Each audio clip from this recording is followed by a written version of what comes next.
کہانی central official کو subscribe کریں اور نئے آنے والی ویڈیو کے لیے گھنٹی کے نشان کو دبائیں۔ یہ کہانی جو میں آپ کو سنانے جا رہی ہوں یہ میری کہانی نہیں ہے، بلکہ میں تو صرف اس کہانی کی ایک خاموش تماشائی ہوں۔ میرا یعنی حلیمہ داؤد کا نام تو اس داستان کے کسی پڑھنے والے کے لیے شاید یاد رکھنے کے لیے قابل بھی نہ ہو، مگر ان دو کرداروں کا ضرور ہوگا جنہیں میں ان کے خوبصورت ناموں سے جانتی ہوں، فیضہ ابراہیم اور رضا حیات خان۔ میں نے ان دونوں کو بہت قریب سے دیکھا ہے اور ایسے دیکھا ہے جیسے کسی نے نہ دیکھا ہو، اسی لیے آج میں ایک بات کہنے کے قابل ہوئی ہوں، وہ بات جس کو میں ہمیشہ جھٹلاتی تھی کہ شوق کا فائدہ ہر ایک کو نہیں دینا چاہیے۔ ہر شے کی ایک حد ہوتی ہے اور جب وہ حد پار کر لی جائے تو اس اسفل سافلین کو شک کا فائدہ نہیں دینا چاہیے، اصولوں پر سمجھوتے نہیں کیا کرتے، اور جو یہ کرتے ہیں وہ اپنے ساتھ بہت غلط کرتے ہیں۔ ہماری یہ کہانی تقریباً سال بھر پہلے سے شروع ہوئی تھی، جب میں اپنے ماسٹرز کے پہلے روز سائیکالوجی کی کلاس لینے گئی تھی۔ میں نے زندگی میں کبھی اتنا پن ڈراپ سائلنٹ نہیں دیکھا تھا جو اس روز کلاس میں چھایا تھا۔ گردنیں سیر زدہ سی اسی شخص کی طرف اٹھی ہوئی تھی جو ہمارے سائیکالوجی کے پروفیسر تھے، پروفیسر جو وہ کہیں سے لگتے نہیں تھے۔ میں بھی اس مسحور ہوئی اکثریت کے ساتھ تھی، ان سب کی طرح میں بھی کچھ نہیں لکھ پا رہی تھی، نوٹس لینے کا ہوش ہی کسے تھا۔ وہ تھے ہی ایسے شخص کہ جن کے سامنے نگاہ ٹھہرتی نہ تھی، وہ روسٹرم پہ کھڑے اپنے سنجیدہ انداز میں لیکچر دے رہے تھے۔ تیکھے نقوش، خوبصورت آنکھیں، صاف رنگت، جلد سے پیچھے کیے بال، قیمتی اور نفیس ایش گرے 2 پیس میں ملبوس، وہ بلا کے ہینڈسم تھے۔ صرف وجاہت ہی نہیں، ایک اور کشش بھی ان کے اندر تھی جو مقابل کو اونتے منہ گرا دیتی تھی۔ وہ کشش کیا تھی؟ میں اسے کوئی نام نہ دے سکی، بس کوئی مقناطیسی اثر تھا جو ان کے گرد پھیلا تھا، اور اس مقناطیسیت سے کوئی بھی محفوظ نہیں رہا تھا۔ کلاس ختم ہوئی تو سب کے لبوں پر ایک ہی نام تھا، سر رضا حیات خان۔ اس روز مجھے پہلی دفعہ پروفیسر رضا کا نام معلوم ہوا تھا۔ وہ ینگ تھے، اسمارٹ تھے اور ان کی حسن مزاح بہت زبردست تھی۔ ان کے لیکچر میں کوئی بور نہیں ہو سکتا تھا، کچھ ان کی شخصیت کا فصول تھا اور کچھ کمال گفتار۔ وہ اپنے موضوع پر مکمل عبور رکھتے تھے اور وہ کبھی لاجواب نہیں ہوتے تھے۔ ان سے پوچھے جانے والے ہر سوال کا جواب سائل کو ہمیشہ بروقت ملتا تھا۔ عمر میں وہ زیادہ نہ تھے، ایم فل کیے ہوئے بھی انہیں زیادہ عرصہ نہیں گزرا تھا، اور یونیورسٹی سے وہ 5 برس سے منسلک تھے۔ ہم تو ان کے پوسٹار بن ہی گئے۔ ہمارے سینئرز کا تو اور برا حال تھا، پورے ڈپارٹمنٹ میں اگر کسی کا چرچا تھا تو وہ سر رضا تھے۔ ان سے میرا باقاعدہ تعارف ان کی دوسری کلاس میں ہوا جب انہوں نے تمام طلبہ سے اپنے نام بتانے کی درخواست کی۔ جب میری باری آئی تو میں قدرے جھجک کر کھڑی ہوئی۔ سر میرا نام حلیمہ داؤد ہے، انہوں نے جواباً مجھے ہلکی نرم سی مسکراہٹ دی۔ میں دھڑکتے دل کے ساتھ واپس نشست پر بیٹھی۔ ان کی وہ مسکراہٹ میری متاع جان بن گئی۔ وہ میرے لیے مسکرائے، میرا نام سن کر مسکرائے۔ مجھے لگتا تھا میں کبھی اس لمحے سے نکل نہیں سکوں گی، مگر صبر اے دل صبر، ابھی اور بہت سے لمحے آنے تھے۔ اس روز باہر زوروں کی بارش ہو رہی تھی اور اندر ہماری کلاس جاری تھی۔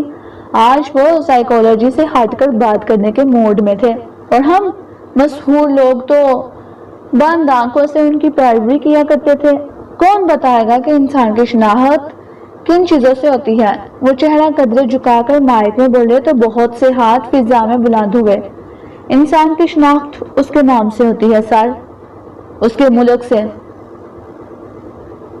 قبیلے یا ذات سے، رسم و رواج سے، زبان سے، اس کے کردار کی خصوصیات سے، کسی اچھے یا برے کارنامے سے۔ وہ مسکرا کر ایک ایک سنتے گئے۔ دفتر میں نے اپنا کمزور سا ہاتھ بلند کیا۔